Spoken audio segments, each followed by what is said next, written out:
കേരളത്തിലെ എല്ലാ പഞ്ചായത്തുകളുടെയും പ്രസിഡന്റുമാർ അവരുടെ ഭരണ കാലയളവിൽ നടപ്പിലാക്കിയ വികസന പ്രവർത്തനങ്ങളും ഭാവി പദ്ധതികളും കേരള വിഷൻ ന്യൂസ് അവതരിപ്പിക്കുന്ന പ്രത്യേക പരിപാടിയായ എന്റെ പഞ്ചായത്തിലൂടെ പങ്കുവയ്ക്കുകയാണ്. ഇന്നത്തെ അതിഥിയായി നമ്മളോടൊപ്പം ഉള്ളത് കണ്ണൂർ ജില്ലയിലെ ആറളം ഗ്രാമപഞ്ചായത്ത് പ്രസിഡന്റ് KP രാജേഷാണ്. എല്ലാവർക്കും എന്റെ പഞ്ചായത്തിലേക്ക് സ്വാഗതം.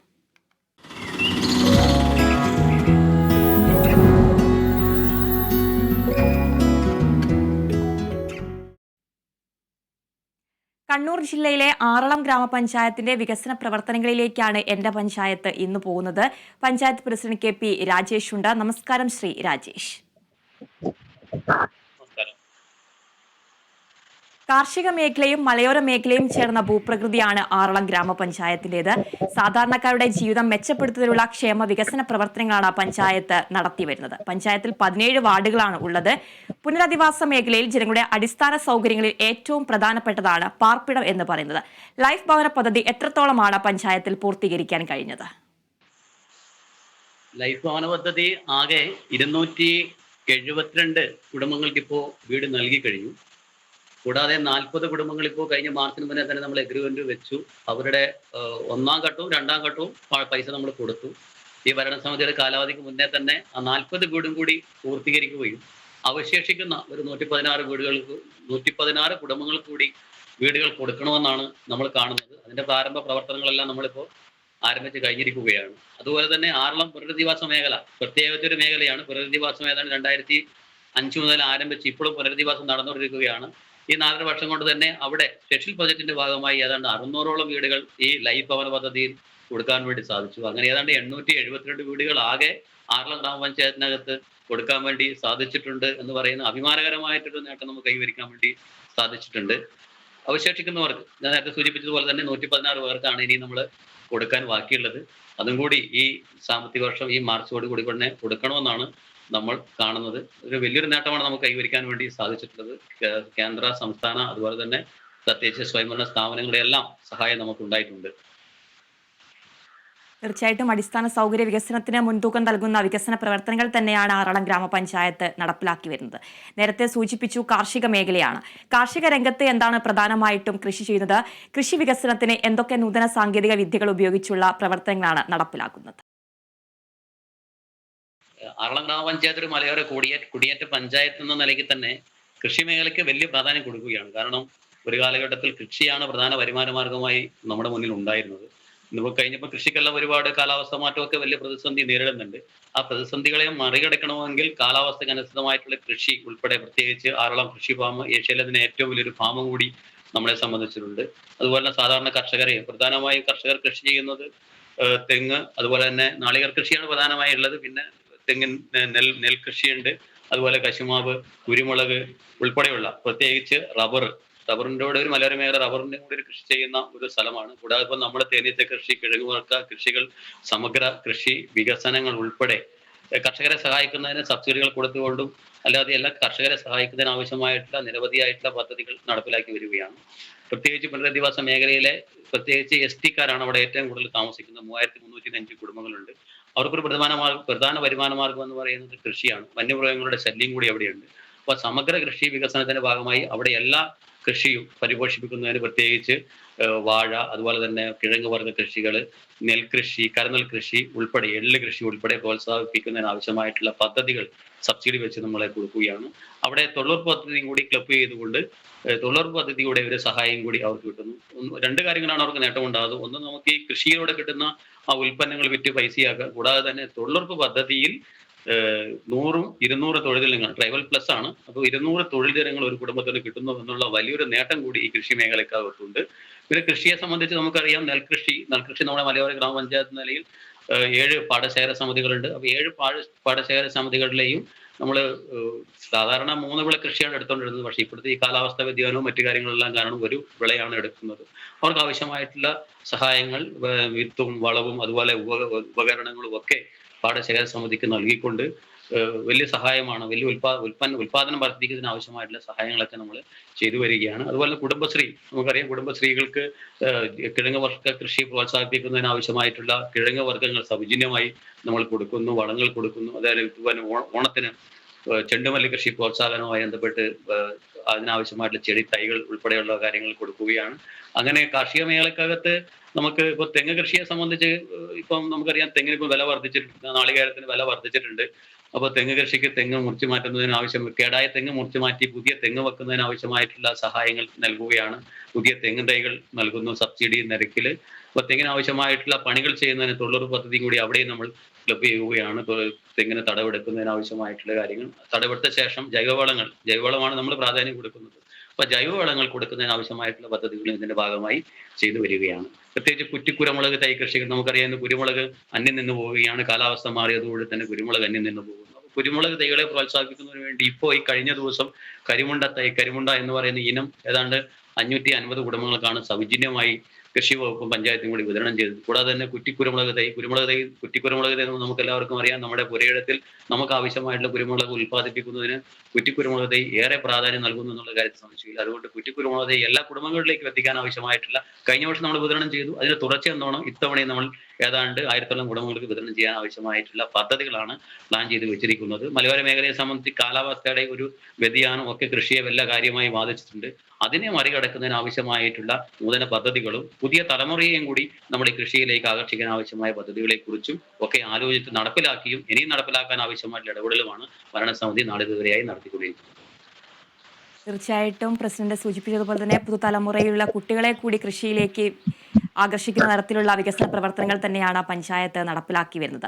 മാലിന്യമുക്ത പഞ്ചായത്താണ്. ഹരിതകർമ്മ സേനാംഗങ്ങൾ, MCS സംവിധാനങ്ങളൊക്കെ എങ്ങനെയാണ് പ്രയോജനപ്പെടുത്തുന്നത്? നമ്മളെ സംബന്ധിച്ച് ഈ ഭരണസമിതി വന്നതിന് ശേഷമാണ് ഈ പറഞ്ഞിട്ട് മാലിന്യ സംസ്കരണത്തിന് ഒരു ഊന്നൽ കൊടുക്കുന്നത്. 17 വാർഡാണുള്ളത്, നമ്മൾ നേരത്തെ പറഞ്ഞല്ലോ.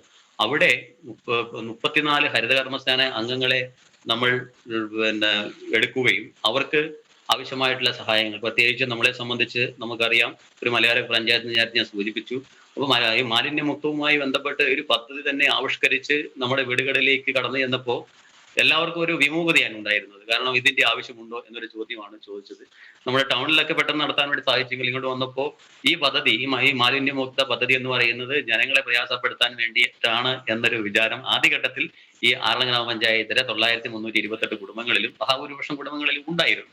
ആ ഒരു സംസ്കാരത്തെ മാറ്റിയെടുക്കാൻ വേണ്ടി വലിയൊരു കഷ്ടപ്പാട്, നമുക്ക് വലിയൊരു ത്യാഗം സഹിക്കേണ്ടതായിട്ട് വന്നിട്ടുണ്ട്. കൂടാതെ തന്നെ എല്ലാ വീടുകളിലേക്കും ഹരിതകർമ്മസേനയുടെ പ്രവർത്തനം വ്യാപിപ്പിച്ചപ്പോൾ അവിടെ ഒന്നും വലിയ പ്രതിഷേധം ഉയർന്നു, ഇതിന്റെ ആവശ്യമില്ല എന്ന നിലയിലേക്ക് വന്നു. പക്ഷെ നമ്മൾ ആ പ്രവർത്തനം പുറകോട്ട് പോയില്ല. ആ പ്രവർത്തനം ശക്തമായി തന്നെ മുന്നോട്ട് പോവുകയും അതുപോലെ തന്നെ ബോധവൽക്കരണ പ്രവർത്തനങ്ങൾ ഒരു ഭാഗത്ത് നടത്തുകയും ചെയ്തു. അങ്ങനെ 35 ഹരിതകർമ്മസേന അംഗങ്ങളും വാഹനം ഉൾപ്പെടെ 34 പേരാണുള്ളത്, ഒരു ഡ്രൈവർ ഉൾപ്പെടെ വാഹനം ഉൾപ്പെടെ നല്ല പ്രവർത്തനം നടത്താൻ വേണ്ടി നമുക്ക് സാധിച്ചു. 100% യൂസർ ഫീ കിട്ടുന്ന ഗ്രാമപഞ്ചായത്താക്കി മാറ്റാൻ വേണ്ടി സാധിച്ചു. ഈ മഴയെല്ലാം സമയത്ത് ചെറിയ ഏറ്റക്കുറച്ചിലുകളൊക്കെ ഉണ്ടായിട്ടുണ്ട്. എന്തായാലും ഇപ്പൊ എല്ലാവരും നന്നായിട്ട് സഹകരിക്കുന്ന ഒരു സാഹചര്യമുണ്ട്. MCF നമുക്കില്ലായിരുന്നു.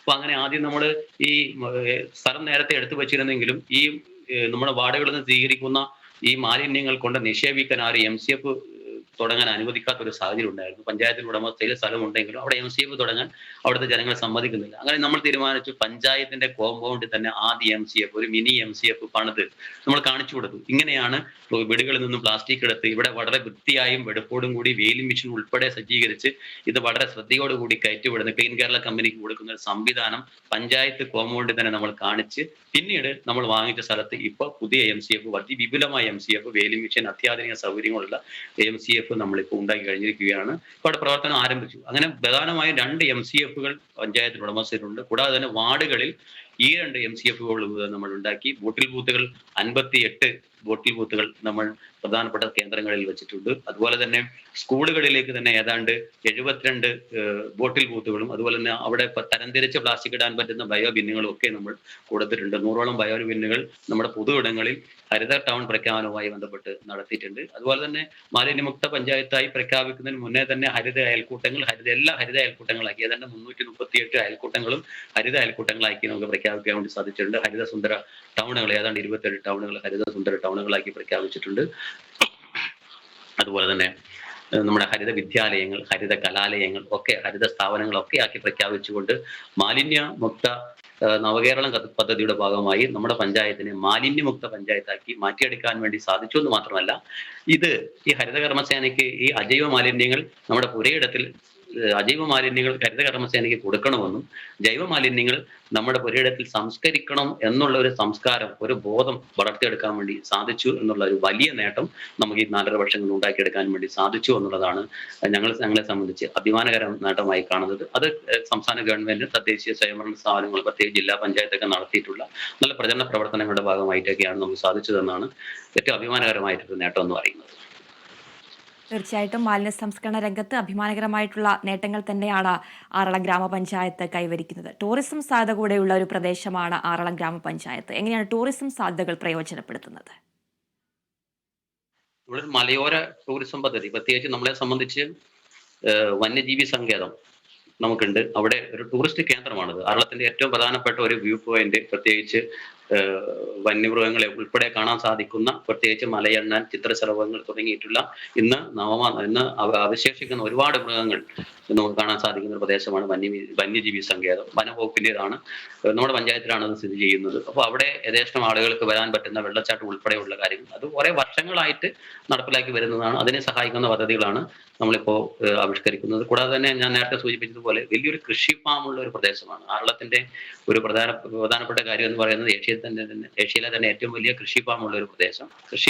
ആ ഫാമിനെ കേന്ദ്രീകരിച്ചുകൊണ്ട് ടൂറിസം പദ്ധതി നമ്മളിപ്പോൾ ആവിഷ്കരിച്ച് നടപ്പിലാക്കി വരികയാണ്. കഴിഞ്ഞ വർഷം മുതലാണ് അത് നടപ്പിലായി വരുന്നത്. ചെണ്ടുമല്ലി കൃഷി ഓണസമയമാകുമ്പോൾ പ്രത്യേകമായ ഒരു ഫെസ്റ്റിവൽ തന്നെ, അവിടെ ആറള ഫെസ്റ്റ് എന്ന് പറഞ്ഞ ഫെസ്റ്റിവലാണ് സംഘടിപ്പിച്ചുകൊണ്ട് ആ പ്രദേശമാകെ ഒരു ടൂറിസ്റ്റ് കേന്ദ്രം, ഫ്ലവർ ഷോയും മറ്റു കാര്യങ്ങളൊക്കെ നടത്തിയിട്ട് ഇപ്പം വരികയാണ്. ഈ വർഷവും അതിശക്തമായി മഴ മാറുമ്പോൾ തന്നെ ഇപ്പൊ തന്നെ നമ്മളവിടെ കൃഷി ആരംഭിച്ചു കഴിഞ്ഞു. ഫ്ലവർ ഷോയ്ക്ക് ആവശ്യമായിട്ട് കൃഷി ആരംഭിച്ചു കഴിഞ്ഞു. അങ്ങനെ ഒരുപാട് ആളുകളെ ആകർഷിക്കാൻ സാധിക്കുന്ന വിധമുള്ള ടൂറിസം പോയിന്റുകൾ 2 കേന്ദ്രങ്ങളാണ് ആറളം ഫാമിലും അതുപോലെ തന്നെ ആറളം വന്യജീവി സങ്കേതത്തിൽ ഇപ്പൊ നിലവിൽ നടന്നു വരികയാണ്. അതിനെ നമുക്ക് കുറച്ചും കൂടി ഒന്ന് ഡെവലപ്പ് ആക്കാനുണ്ട്. അത് വരും വർഷങ്ങളിൽ ആക്കാൻ ആവശ്യമായിട്ടുള്ള മാസ്റ്റർ പ്ലാൻ തയ്യാറാക്കി നമ്മൾ മുന്നോട്ട് പോയിക്കൊണ്ടിരിക്കുകയാണ്.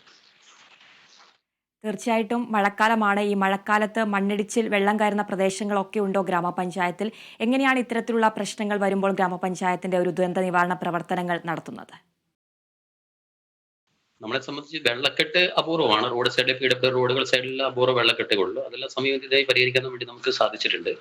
പിന്നെ വരുന്നത് മണ്ണിടിച്ചിലാണ്. പ്രത്യേകിച്ച് ഉരുൾപൊട്ടൽ മേഖല കൂടിയാണ്. നമ്മളെ സംബന്ധിച്ച് ചില ഇടങ്ങളിൽ ഉരുൾപൊട്ടുന്ന ഒരു മേഖലയുണ്ട്. അത്തരം സാഹചര്യങ്ങൾ ഉണ്ടായിട്ടുണ്ട് എങ്കിൽ, പ്രത്യേകിച്ച് മഴ കനക്കുമ്പോൾ, ഈ കർക്കിടക മാസം പോലുള്ള, കഴിഞ്ഞ മാസം ആഗസ്റ്റ് 8-നും 9-നൊക്കെ ആയിരുന്നു ഇത് ഉണ്ടായിരുന്നത്. ചില സമയത്ത് കർക്കിടക മാസം ഉണ്ടാവാൻ സാധ്യതയുണ്ട്. ആ സമയത്ത് മുന്നൊരുക്ക പ്രവർത്തനത്തിന്റെ ഭാഗമായി പ്രത്യേകിച്ച് ഈ മലയോര മേഖലയിലെ ജനങ്ങളെ, പ്രത്യേകിച്ച് അവിടെ ഒരു 110 ആദിവാസി കോളനി ഉണ്ട്. മാങ്ങോട് പോലുള്ള മാങ്ങോട് വാർഡ്, 3-ാം വാർഡ്, 5-ാം വാർഡിലാണ് ഈ കോളനി ഉള്ളതെങ്കിലും അവരെ നമുക്ക് മാറ്റിപ്പാർപ്പിക്കാൻ ആവശ്യമായിട്ടുള്ള ഇടപെടൽ നമ്മൾ എല്ലാ വർഷവും നടത്തും. എന്തായാലും മഴ കനക്കുന്നതിനനുസരിച്ച് മാത്രമാണ് ഈ പ്രവർത്തനം നമ്മൾ നടത്തുക. മറ്റ് ദുരന്ത നിവാരണ പ്രവർത്തനങ്ങൾക്ക് നമുക്കറിയാം, നമ്മുടെ നാട്ടിലെ ദുരന്ത നിവാരണ അംഗങ്ങൾ ഉപയോഗപ്പെടുത്തിക്കൊണ്ട് നമ്മൾ ഇത്തരം പ്രവർത്തനങ്ങൾ, കാറ്റ്, അതുപോലെ തന്നെ മരങ്ങൾ പൊട്ടി വീഴുക സാഹചര്യങ്ങൾ ഉണ്ടെങ്കിൽ അവരെയെല്ലാം ഉപയോഗപ്പെടുത്തിക്കൊണ്ടാണ് നമ്മൾ ഇതിന്റെ കാര്യങ്ങൾ നിർവഹിച്ചു വരുന്നത്. എന്തായാലും ദുരന്ത നിവാരണവും കാര്യക്ഷമമായി നിർവഹിക്കാൻ വേണ്ടിയിട്ട് നമുക്ക് സാധിക്കുന്നുണ്ട്. കാരണം ഇത്തവണ വലിയ കാര്യമായി ഇതേ സമയം വരെ ഒരു അപകടമൊന്നും ഉണ്ടായിട്ടില്ല. കഴിഞ്ഞ വർഷവും അങ്ങനെ കാര്യമായിട്ട് ഉണ്ടായിട്ടില്ല. എന്തായാലും ഉണ്ടായാൽ ഈ പറഞ്ഞിട്ടുള്ള മാറ്റിപ്പാർപ്പിക്കാനും അതുപോലെ അവർക്ക് ആവശ്യമായിട്ട് സഹായം ചെയ്യാനും ഒക്കെ എല്ലാ സജ്ജീകരണങ്ങളും നമ്മൾ ഒരുക്കി വെച്ചിട്ടുണ്ട്. അവരെ മാറ്റിപ്പാർപ്പിക്കാൻ ആവശ്യമായിട്ടുള്ള സ്കൂളുകൾ, അവർക്ക് ആവശ്യമായിട്ടുള്ള എല്ലാ കാര്യങ്ങളും, ഭക്ഷണം ഉൾപ്പെടെയുള്ള കാര്യങ്ങൾ പ്ലാൻ ചെയ്ത് ഒരു പദ്ധതി തന്നെ രൂപീകരിച്ചിട്ടാണ് ഗ്രാമപഞ്ചായത്ത് കഴിഞ്ഞ 3 വർഷക്കാലമായി മുന്നോട്ട് പോയിക്കൊണ്ടിരിക്കുന്നത്. തീർച്ചയായിട്ടും ഇത്തരത്തിലുള്ള അപകടങ്ങളൊന്നും ഉണ്ടാകാതിരിക്കട്ടെ. അതുപോലെ തന്നെ മഴക്കാലം ഈ വർഷം നേരത്തെ എത്തിയതുകൊണ്ട് തന്നെ മഴക്കാലപൂർവ്വ ശുചീകരണ പ്രവർത്തനങ്ങളൊക്കെ പൂർത്തീകരിക്കാൻ കഴിഞ്ഞിട്ടുണ്ടോ?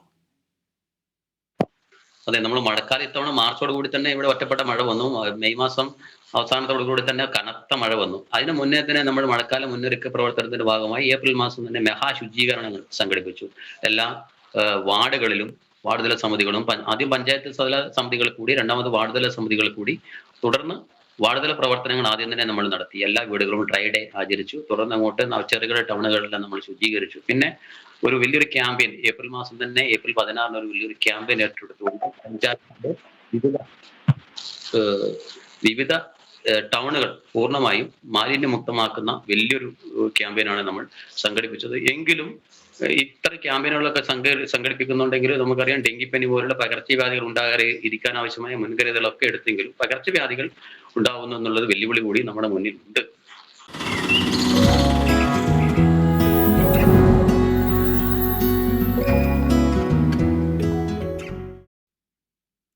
കണ്ണൂർ ജില്ലയിലെ ആറളം ഗ്രാമപഞ്ചായത്തിന്റെ വികസന പ്രവർത്തനങ്ങളാണ് ഇന്ന് എന്റെ പഞ്ചായത്തിലൂടെ പങ്കുവയ്ക്കുന്നത്. പഞ്ചായത്ത് പ്രസിഡന്റ് രാജേഷ് ഉണ്ട്.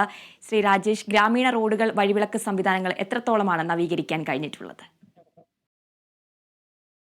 ഗ്രാമീണ റോഡുകളെ സംബന്ധിച്ച് നമുക്കറിയാം, നേരത്തെ സൂചിപ്പിച്ചു, എല്ലാ സ്ഥലത്തും മലയോര മേഖലയാണ്. ഏത് കുന്നിന്റെ മുകളിൽ വീടുണ്ടോ അവിടെയെല്ലാം ഗ്രാമീണ റോഡുകൾ നമ്മൾ തൊഴിലുറപ്പ് പദ്ധതിയിലൂടെയും വാർഷിക പദ്ധതിയിലൂടെയും നമ്മൾ പദ്ധതികൾ വെച്ച് പൂർണ്ണമായും ഏതാണ്ട് 90% നമുക്ക് കോൺക്രീറ്റ് ചെയ്യാൻ വേണ്ടി സാധിച്ചു എന്നുള്ളതാണ്. പഞ്ചായത്തിൽ ആസ്തിയിൽ വന്നിട്ടുള്ള ഏതാണ്ട് മുഴുവൻ റോഡുകളും 99% റോഡുകളും വിവിധങ്ങളായിട്ടുള്ള പദ്ധതികൾ വെച്ച്, അതിനകത്ത് ജില്ലാ പഞ്ചായത്തിന്റെ സഹായമുണ്ട്, പഞ്ചായത്തിന്റെ വാർഷിക പദ്ധതികളൊക്കെ ഉൾപ്പെടെ വെച്ചുകൊണ്ട് നമ്മൾ ആ പദ്ധതി ഏതാണ്ട് 231 റോഡുകൾ വാർഷിക പദ്ധതി വെച്ച് കോൺക്രീറ്റ് ചെയ്ത് അല്ലെങ്കിൽ നമ്മുടെ റോഡ് ടാർ ചെയ്ത് നമുക്ക് ഉപയോഗപ്പെടുത്താൻ വേണ്ടി സാധിച്ചിട്ടുണ്ട്. കൂടാതെ 146 റോഡുകൾ തൊഴിലുറപ്പ് പദ്ധതിയിൽ ഉൾപ്പെടുത്തി നമ്മൾ കോൺക്രീറ്റ് ചെയ്യാൻ വേണ്ടിയിട്ട് സാധിച്ചിട്ടുണ്ട്. അങ്ങനെ പൂർണ്ണമായും എനിക്ക് തോന്നുന്ന 99% റോഡുകളും ഏറ്റവും കൂടുതൽ ഗതാഗത യോഗ്യമാക്കാൻ വേണ്ടി സാധിച്ചിട്ടുണ്ട്. അതുപോലെ ടാറിട്ട റോഡുകൾ കൃത്യമായി മെയിൻറ്റെയിൻ ചെയ്തു പോകാനും ഭരണസമിതിയുടെ കാലയളവിൽ സാധിച്ചിട്ടുണ്ട് എന്നുള്ളതാണ് വളരെ സന്തോഷകരമായിട്ടുള്ള ഒരു കാര്യം എന്ന് പറയുന്നത്. അതുപോലെ തന്നെ വഴിവിളക്കുകളെ സംബന്ധിച്ച് 787 വഴിവിളക്കുകൾ ഈ ഭരണസമിതി വന്നതിന് ശേഷം വെച്ചിട്ടുണ്ട് എന്നുള്ളതാണ്. നിലാവ് പദ്ധതി ഉൾപ്പെടുത്തി 500 ലൈറ്റിന്റെ ഒരു പാക്കേജ് വെച്ചിട്ടുണ്ട്. കൂടാതെ തന്നെ ഇപ്പൊ ഏറ്റവും അവസാനം വാർഷിക പദ്ധതിയിൽ ഉൾപ്പെടുത്തി പ്രധാനപ്പെട്ട ടൗൺ ആയിട്ടുള്ള കീഴ്പള്ളി മുതൽ വെളിമാനം വരെയും ആറളം മുതൽ ഏതാണ്ട് കടരിക്കാട് വരെയും വരുന്ന 5 കിലോമീറ്റർ ഇപ്പൊ ഈ കഴിഞ്ഞ സാമ്പത്തിക വർഷം ഏറ്റവും അവസാനം വെച്ചതാണ്. അവിടെ സ്ട്രീറ്റ് മെയിൻ ലൈൻ വലിച്ച് നിലാവ് പദ്ധതി ബൾബുകൾ കൊടുത്ത് ഇപ്പോൾ ഉദ്ഘാടനം നിർവഹിച്ചിട്ടുള്ളത്. അങ്ങനെ ഏതാണ്ട് 787 വഴിവിളക്കുകൾ സ്ഥാപിച്ച് അത് സമയബന്ധിതമായി റിപ്പയർ ചെയ്ത് ജനങ്ങൾക്ക് സൗകര്യപ്രദമായ രീതിയിലാണ് നാം ഇപ്പോൾ മുന്നോട്ട് പോയിക്കൊണ്ടിരിക്കുന്നത്. ഇനിയും ഒരു 19 കിലോമീറ്ററും കൂടി ഈ പറഞ്ഞിട്ടുള്ള സ്ട്രീറ്റ് മെയിൻ വലിച്ച് ലൈറ്റ് വെക്കണമെന്നാണ് ഭരണസമിതി കാണുന്നത്. അതിനാവശ്യമായിട്ടുള്ള പദ്ധതികൾ കൂടി ആവിഷ്കരിച്ചുകൊണ്ടാണ് ഇപ്പോൾ ഈ പദ്ധതി കൂടി രൂപീകരിച്ച് മുന്നോട്ട് പോയിക്കൊണ്ടിരിക്കുന്നത്. തീർച്ചയായിട്ടും ആറളം ഗ്രാമപഞ്ചായത്തിന്റെ ഏറ്റവും എടുത്തു പറയേണ്ടത് ആരോഗ്യ മേഖലയാണ്. എങ്ങനെയാണ് കുടുംബാരോഗ്യ കേന്ദ്രങ്ങളുടെ പ്രവർത്തനമൊക്കെ ഗ്രാമപഞ്ചായത്ത് ഏകോപിപ്പിച്ച് നടപ്പിലാക്കി വരുന്നത്? ഗ്രാമപഞ്ചായത്തിനെ സംബന്ധിച്ച് ഒരു PHCയും അതുപോലെ തന്നെ ബ്ലോക്ക് പഞ്ചായത്തിന്റെ CHCയും പ്രവർത്തിക്കുന്ന ഒരു ഗ്രാമപഞ്ചായത്താണ് ആറളം ഗ്രാമപഞ്ചായത്ത്. കൂടാതെ തന്നെ കണ്ണൂർ ജില്ലയിലെ രണ്ടാമത്തെ കിടത്ത് ചികിത്സിക്കുന്ന ഹോമിയോ ആശുപത്രിയുള്ള ഒരു പഞ്ചായത്താണ് ആറളം ഗ്രാമപഞ്ചായത്ത്. അതുപോലെ തന്നെ ആയുർവേദ ആശുപത്രി, കിടത്തി ചികിത്സയുള്ള ആയുർവേദ ആശുപത്രിയും ഡിസ്പെൻസറിയും ഉണ്ട് നമ്മുടെ ഗ്രാമപഞ്ചായത്തിന്. അതുപോലെ തന്നെ ഈ മേഖലക്കകത്തെല്ലാം ആരോഗ്യ മേഖലക്കകത്ത് ഈ ആശുപത്രികളുടെ പ്രവർത്തനം കാര്യക്ഷമമാക്കിക്കൊണ്ട് ജനങ്ങളെ സഹായിക്കുന്ന നിലപാടാണ് നമ്മൾ സ്വീകരിച്ചു വരുന്നത്. നമുക്കറിയാം, രാവിലെ 9 മണിക്ക് ആരംഭിച്ചാൽ വൈകുന്നേരം 6 മണി വരെ തന്നെ പ്രവർത്തിക്കുന്ന നമ്മുടെ കുടുംബാരോഗ്യ കേന്ദ്രം, അവിടെ തന്നെ ഒരു മൊബൈൽ മെഡിക്കൽ യൂണിറ്റ്, പ്രത്യേകിച്ച് ആറളം ആദിവാസി പുനരധിവാസ മേഖലക്കകത്ത് രോഗികളെ എല്ലാ ബ്ലോക്കിലും ചെന്നിട്ടുള്ള രോഗികളെ ഏതാണ്ട് 3305 കുടുംബങ്ങളാണ്, ട്രൈബൽ മേഖലയാണ്.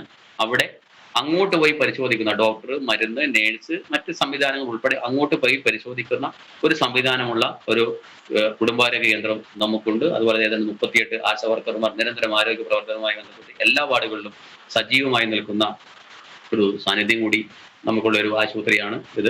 ഹോമിയോ ഡിസ്പെൻസറിയും കൂടി നമുക്കുണ്ട്. നമുക്കറിയാം, കിടത്തി ചികിത്സയുള്ള ആശുപത്രി, ഹോമിയോ ഡിപ്പാർട്ട്മെന്റിൽ കീഴിലുള്ള ആശുപത്രി, അതും ആറളം പഞ്ചായത്തിനാണ്. അവരെ സഹായിക്കുന്ന അടിസ്ഥാന സൗകര്യ കെട്ടിടങ്ങളായിക്കോട്ടെ, മരുന്നുകളായിക്കോട്ടെ, പഞ്ചായത്ത് വെക്കുന്ന ലാബ് സംവിധാനങ്ങൾ, ഫിസിയോതെറാപ്പിസ്റ്റ്, അതുപോലെ തന്നെ ഡോക്ടർമാർ ഉൾപ്പെടെ ഉള്ള സംവിധാനങ്ങൾ ഈ പറഞ്ഞിട്ടുള്ള ഞാൻ നേരത്തെ സൂചിപ്പിച്ച കിടത്തി ചികിത്സയുള്ള എല്ലാ ആരോഗ്യ കേന്ദ്രങ്ങളിലും ആരോഗ്യ സ്ഥാപനങ്ങളിലും ഉണ്ട് എന്നുള്ളതാണ് അതിന്റെ ഒരു പ്രത്യേകത എന്ന് പറയുന്നത്. അപ്പോൾ മികച്ച പ്രവർത്തനം നടത്താൻ വേണ്ടി നമുക്ക് സാധിക്കുന്നു എന്നുള്ളതാണ്. പ്രത്യേകിച്ച് CHC ബ്ലോക്ക് പഞ്ചായത്തിന്റെ ആയതോടെ തന്നെ നിരവധി ആളുകൾ, ഒരു ദിവസം 600 OP വരുന്നു എന്നുള്ളതാണ്. അവിടെ ആവശ്യത്തിന് 5 ഡോക്ടർമാരാണുള്ളത്. ദന്തിസ്റ്റ്, മറ്റ് സ്പെഷ്യലൈസേഷനുള്ള ഡോക്ടർമാരൊക്കെയുള്ള 5 ഡോക്ടർമാരും അങ്ങനെ തന്നെയാണ്. അവരെ ചികിത്സിക്കാൻ വേണ്ടി 600 OP വരുന്നൊരു സ്ഥലമാണ് അത്തിക്കൽ PHC എന്ന് പറയുന്നത്. അവിടെ ആവശ്യത്തിനുള്ള മരുന്നുകൾ ഒക്കെയുള്ള ഒരു സംവിധാനം നമ്മൾ അവിടെ തന്നെ ഒരുക്കിയിട്ടുണ്ട്. അങ്ങനെ നമ്മുടെ ഏതാണ്ട് പ്രധാനപ്പെട്ട 7 സബ് സെന്ററുകളുണ്ട്. പിന്നെ NCD ക്യാമ്പുകൾ ആ മേഖലക്കകത്ത് നടത്തുന്നുണ്ട്. ഇത്രയും ആശുപത്രികളെല്ലാം സജീവമായി കൊണ്ടുപോവുകയും മറ്റ് ക്യാമ്പുകൾ, മെഡിക്കൽ ക്യാമ്പുകളൊക്കെ സംഘടിപ്പിച്ചുകൊണ്ട് പകർച്ചവ്യാധി, മറ്റ് മാരക രോഗങ്ങൾ സമയബന്ധിതമായി കണ്ടെത്തുന്നതിന് ആവശ്യമായിട്ടുള്ള ക്യാമ്പുകൾ കൂടി ഇതിന്റെ ഭാഗമായി സംഘടിപ്പിക്കുന്നു എന്നുള്ളതാണ് നമ്മുടെ ഒരു പ്രത്യേകത എന്ന് പറയുന്നത്. എന്തൊരു ആരോഗ്യ മേഖലക്കകത്ത് നല്ലൊരു ഇടപെടൽ നടത്താൻ വേണ്ടി നമുക്ക് സാധിക്കുന്നുണ്ട് എന്ന് തന്നെയാണ് ഭരണസമിതി കാണുന്നത്. തീർച്ചയായിട്ടും ആരോഗ്യ മേഖലയിലും മികച്ച പ്രവർത്തനങ്ങൾ തന്നെയാണ് ആറളം ഗ്രാമപഞ്ചായത്ത് നടപ്പിലാക്കി വരുന്നത്. സ്ത്രീ ശാക്തീകരണ രംഗത്ത് സ്ത്രീകളുടെ ഉന്നമനത്തിന് വേണ്ടി എന്തൊക്കെ പദ്ധതികളാണ് ആവിഷ്കരിക്കുന്നത്? സ്ത്രീകളുടെ ഉന്നമനത്തിന് വേണ്ടി വിവിധങ്ങളായിട്ടുള്ള പദ്ധതികൾ നമ്മൾ ആവിഷ്കരിക്കുകയാണ്. പ്രത്യേകിച്ച് സ്ത്രീ ശാക്തീകരണം പുതിയ കാലഘട്ടത്തിന്റെ ആവശ്യമാണ് നമുക്ക് എല്ലാവർക്കും അറിയാം. അതിൽ തൊഴിലുറപ്പ് പദ്ധതികൾ, അതുപോലെ തന്നെ തൊഴിലുറപ്പ് പദ്ധതിയാണ് ഏറ്റവും കൂടുതൽ സ്ത്രീകൾ ഇപ്പം സജീവമായി നിൽക്കുന്ന ഒരു ഇടമുള്ളത്. നമ്മുടെ കുടുംബശ്രീ സംഘടനാ സംവിധാനത്തെയും തൊഴിലുറപ്പ് സംവിധാനത്തെയും എല്ലാം സംയോജിപ്പിച്ചുകൊണ്ട് നാടിന് ഉതകുന്ന രീതിയിലുള്ള പദ്ധതികൾ ഉണ്ടാക്കുക എന്നതാണ് നമ്മുടെ ലക്ഷ്യം എന്ന് പറയുന്നത്. തൊഴിലുറപ്പ് പദ്ധതിയുടെ ഭാഗത്ത് വനിതകളാണ് നടത്തുന്നത് എന്നുള്ളത് തന്നെ കൃഷി മേഖലക്കകത്ത് ആ പദ്ധതി കൂടുതൽ കാര്യക്ഷമമാക്കുകയാണ്. കൂട്ടുകൃഷി, അവർ ഇതിന് കൃഷി ചെയ്യാൻ ആവശ്യമായിട്ടുള്ള കാര്യങ്ങൾ നിർവഹിക്കുന്നു. കുടുംബശ്രീ ഉപയോഗപ്പെടുത്തിക്കൊണ്ട് നമ്മൾ സംരംഭങ്ങൾ തുടങ്ങുകയാണ്. ഏതാണ്ട് 232 സംരംഭങ്ങൾ കുടുംബശ്രീ മാത്രമായി തുടങ്ങിയിരിക്കുന്നു എന്നുള്ളതാണ് ഒരു പ്രത്യേകത എന്ന് പറയുന്നത്. 4 വനിതാ ഹോട്ടലുകളിൽ ഏതാണ്ട് 30ഓളം തൊഴിലാളികൾ പണിയെടുക്കുന്നു എന്നുള്ളതും അതിന്റെ ഒരു പ്രത്യേകതയുണ്ട്. അങ്ങനെ സ്ത്രീ ശാക്തീകരണത്തിന് ആവശ്യമായുള്ള പദ്ധതി സംരംഭങ്ങൾ തുടങ്ങിയിട്ടുണ്ടെങ്കിൽ അവർക്ക് സംരംഭങ്ങൾക്ക് 50% സബ്സിഡി കൊടുക്കാൻ ആവശ്യമായിട്ടുള്ള വാർഷിക പദ്ധതികൾ വെച്ചിട്ടാണ് നാം മുന്നോട്ട് പോയിക്കൊണ്ടിരിക്കുന്നത്. അവരുടെ സംരംഭങ്ങൾക്ക് സബ്സിഡി, പ്രത്യേകിച്ച് സ്ത്രീ ശാക്തീകരണത്തിന്റെ ഭാഗമായി നമുക്കറിയാം ഒരുപാട് സംരംഭങ്ങൾ എടുത്തു പറയാൻ പറ്റുന്ന സംരംഭമാണ് ആദി കുടകൾ. ആറളം ആദിവാസി മേഖലക്കകത്ത് കുടുംബശ്രീയുടെ നേതൃത്വത്തിൽ ആദി കുടകൾ എന്ന സംവിധാനം കഴിഞ്ഞ 4 വർഷക്കാലമായി സജീവമായിട്ട് പോവുകയാണ്. ലക്ഷക്കണക്കിന് കുടയുടെ നിർമ്മാണ പ്രവർത്തനങ്ങളാണ് ആ മേഖലക്കകത്ത് നടക്കുന്നത്. കൂടാതെ തന്നെ വെളിച്ചെണ്ണ ഉൽപ്പാദിപ്പിക്കുന്ന യൂണിറ്റുകൾ സ്ത്രീകൾ മാത്രമാണ് അവിടെയെല്ലാം കൈകാര്യം ചെയ്യുന്നത്. കശുവണ്ടി ഫാക്ടറി നമുക്കറിയാം, ചെറുതാണെങ്കിലും ഒരു 7 വനിതകളാണ് അവിടെയും തൊഴിൽ ചെയ്യുന്നത്. അങ്ങനെ സ്ത്രീകളുടെ ജീവിതം നിലവാരം മെച്ചപ്പെടുത്തുന്നതിനാവശ്യമായിട്ടുള്ള പദ്ധതികൾ ആവിഷ്കരിച്ച് അവരെ സഹായിക്കുന്ന നിലപാട് സ്വീകരിച്ചു വരികയാണ്. കുടുംബശ്രീ അയൽക്കൂട്ടങ്ങൾ നമുക്കറിയാം, 337 അയൽക്കൂട്ടങ്ങൾ നമ്മൾക്കുണ്ട്. അവിടെയെല്ലാം സ്ത്രീ ശാക്തീകരണത്തിന് ആവശ്യമായിട്ടുള്ള പദ്ധതികൾ അവർക്ക് കൊടുക്കുകയാണ്. പ്രത്യേകിച്ച് സംരംഭങ്ങൾ തുടങ്ങാൻ എന്തെങ്കിലും ആഗ്രഹം ഉണ്ടെങ്കിൽ മുന്നോട്ട് വന്നാൽ അവരെ സഹായിക്കുന്നു. മറ്റ് എന്ത് പ്രവർത്തനം ആയിക്കോട്ടെ, അവരുടെ ജീവിത നിലവാരം മെച്ചപ്പെടുത്തുന്നതിന് ആവശ്യമായിട്ടുള്ള ക്യാമ്പുകൾ ഒക്കെ നമ്മൾ സംഘടിപ്പിച്ച് മുന്നോട്ട് പോയിക്കൊണ്ടിരിക്കുകയാണ് എന്നുള്ളതാണ് സ്ത്രീ ശാക്തീകരണത്തിന് വിഷയമായി ബന്ധപ്പെട്ട് വളരെ ചുരുക്കി പറയാനുള്ളത്. തീർച്ചയായിട്ടും വയോജനങ്ങൾക്ക്, ഭിന്നശേഷിക്കാർക്ക് നിരവധി ക്ഷേമ വികസന പ്രവർത്തനങ്ങൾ തന്നെയാണ് ഗ്രാമപഞ്ചായത്ത് നടപ്പിലാക്കുന്നത്, അല്ലേ? വയോജനങ്ങളെ സംബന്ധിച്ച് നമുക്ക് എല്ലാവർക്കും അറിയാം, ഇപ്പോൾ മലയോര മേഖല കൂടി ആയതുകൊണ്ട് തന്നെ വയോജനങ്ങളുടെ എണ്ണം വർദ്ധിച്ചു വരികയാണ്. നമ്മുടെ പഞ്ചായത്തിൽ മാത്രം 4800ഓളം പെൻഷൻ കൊടുക്കുന്നുണ്ട്. അപ്പോൾ വയോജനങ്ങൾ ഒറ്റപ്പെട്ട് താമസിക്കുന്ന ചില മേഖലയുണ്ട്. അപ്പം വയോജനങ്ങൾക്ക് പ്രധാനമായും നമ്മുടെ 7 വയോജന വിശ്രമ കേന്ദ്രങ്ങൾ നമ്മുടെ പഞ്ചായത്തിനകത്തുണ്ട്. അപ്പൊ ഈ വിശ്രമ കേന്ദ്രങ്ങൾ കേന്ദ്രീകരിച്ചുകൊണ്ട് അവിടെ ആവശ്യമായിട്ടുള്ള ഒരു ഇടപെടൽ, എന്താണ് ഇടപെടൽ എന്ന് ചോദിച്ചാൽ വയോ ക്ലബ്ബുകൾ, 17 വാർഡുകളിലും വയോ ക്ലബ്ബുകൾ രൂപീകരിച്ചുകൊണ്ട് വയോജനങ്ങൾക്ക് സമയം കിട്ടുമ്പോൾ ഒരു കേന്ദ്രീകരിക്കുന്ന ഇടമായി ഇതിനെ മാറ്റണം എന്നാണ് കാണുന്നത്. അതിന് വയോജന വിശ്രമ കേന്ദ്രങ്ങൾ സജീവമാക്കുകയാണ്. വയോജന വിശ്രമ കേന്ദ്രങ്ങൾ ഇല്ലാത്ത സ്ഥലത്ത് സാംസ്കാരിക കേന്ദ്രങ്ങൾ, അതുപോലെ തന്നെ ക്ലബ്ബുകൾ, മറ്റ് അംഗൻവാടിയുടെ മുകൾ നിലകൾക്ക് ഉപയോഗപ്പെടുത്തിക്കൊണ്ട് വയോജനങ്ങളെ കേന്ദ്രീകരിക്കുകയും അവർക്ക് ആവശ്യമായിട്ടുള്ള പദ്ധതികൾ, ഒരു പദ്ധതി എന്ന് പറയുന്നത് അവർക്ക് ഉല്ലാസ യാത്രയാണ്.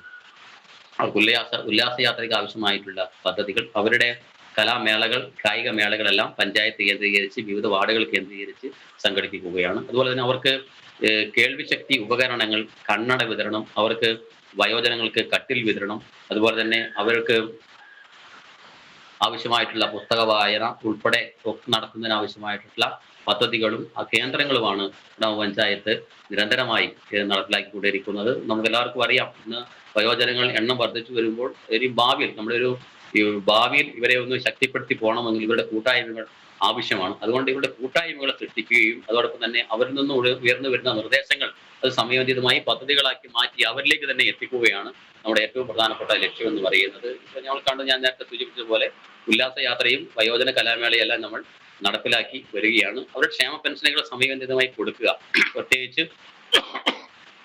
പഞ്ചായത്താണ് ഈ ക്ഷേമ പ്രവർത്തനങ്ങൾ, ക്ഷേമ പദ്ധതികൾ പ്രത്യേകിച്ച് പാസ്സാക്കുന്നത്. അത് ഒരു സമയത്ത് പോലും പെൻഡിങ് വരുത്താൻ പാടില്ല എന്ന് ഞങ്ങൾക്ക് കർശന നിർദ്ദേശമുണ്ട്. അതുകൊണ്ട് തന്നെ വയോജനങ്ങളെ സഹായിക്കുക എന്ന ഒരു പ്രധാനപ്പെട്ട പദ്ധതികളാണ് നമ്മൾ ആവിഷ്കരിച്ച് നടപ്പിലാക്കി മുന്നോട്ട് പോയിക്കൊണ്ടിരിക്കുന്നത്. ഭിന്നശേഷിക്കാരെ സംബന്ധിച്ച് വിവിധ മേഖലയിൽ നിരവധി വികസന പ്രവർത്തനങ്ങൾ നടത്തുന്നതോടൊപ്പം തന്നെ ഇനിയുള്ള ഭാവി വികസന പദ്ധതികൾ എന്തൊക്കെയാണ്? ഭാവി വികസന പദ്ധതികൾ എന്ന് പറയുമ്പോൾ നമ്മളറിയാം, വികസനം എന്ന് പറയുമ്പോൾ എല്ലാ മേഖലക്കകത്തും സ്പർശിക്കുന്ന, എല്ലാവരെയും കേന്ദ്രീകരിക്കുന്ന ഒരു വികസന പ്രവർത്തനങ്ങളാണ് നമ്മൾ നടത്തേണ്ടത്. ഇനിയിപ്പോൾ നടത്തേണ്ട പ്രവർത്തനങ്ങൾ എന്ന് പറയുമ്പോൾ വന്യമൃഗങ്ങളുടെ ശല്യം നമ്മളെ സംബന്ധിച്ച് വലിയൊരു പ്രതിസന്ധി സൃഷ്ടിക്കുകയാണ്. ആറളം ഫാമിൽ ആനമതിൽ ഉൾപ്പെടെ നിർമ്മാണ പ്രവർത്തനങ്ങൾ നടക്കുന്നുണ്ടെങ്കിലും അതിന്റെ ഒരു പൂർത്തീകരണം വളരെ അടിയന്തരമായി നടത്തേണ്ടതായിട്ടുണ്ട്. അപ്പോൾ അത് സമയബന്ധിതമായി പൂർത്തീകരിക്കുകയും ഇനിയും ഒരുപാട് കാര്യങ്ങൾ നമുക്ക് ആവിഷ്കരിച്ച പദ്ധതികൾ സമയബന്ധിതമായി പൂർത്തീകരിക്കേണ്ടതായിട്ടുണ്ട്. അതുപോലെ നിർമ്മാണ പ്രവർത്തനങ്ങൾ പശ്ചാത്തല മേഖലയ്ക്കകത്ത് നിർമ്മാണ പ്രവർത്തനങ്ങൾ നടപ്പാക്കേണ്ടതായിട്ടുണ്ട്. അപ്പോൾ അങ്ങനെയുള്ള നിരവധി പ്രവർത്തനങ്ങൾ സമയബന്ധിതമായി പൂർത്തീകരിക്കുന്നത് കൂടി നമ്മുടെ മുന്നിലുണ്ട്. തീർച്ചയായിട്ടും വിവിധ മേഖലയിൽ കാർഷിക മേഖലയിലും വിദ്യാഭ്യാസ രംഗത്ത് ആരോഗ്യരംഗത്തടക്കം നിരവധി മാതൃകാപരമായിട്ടുള്ള വികസന പ്രവർത്തനങ്ങൾ തന്നെയാണ് ആറളം ഗ്രാമപഞ്ചായത്ത് നടത്തിവരുന്നത്. നിരവധി ഭാവി വികസന പ്രവർത്തനങ്ങളും ഗ്രാമപഞ്ചായത്ത് മുന്നോട്ട് വയ്ക്കുന്നുണ്ട്. കണ്ണൂർ ജില്ലയിലെ ആറളം ഗ്രാമപഞ്ചായത്തിന്റെ വികസന പ്രവർത്തനങ്ങളാണ് പഞ്ചായത്ത് പ്രസിഡന്റ് പങ്കുവച്ചത്. എല്ലാ ഭാവി വികസന പ്രവർത്തനങ്ങളും യാഥാർത്ഥ്യമാകട്ടെ എന്ന് ആശംസിക്കുന്നു. നന്ദി ശ്രീ രാജേഷ്.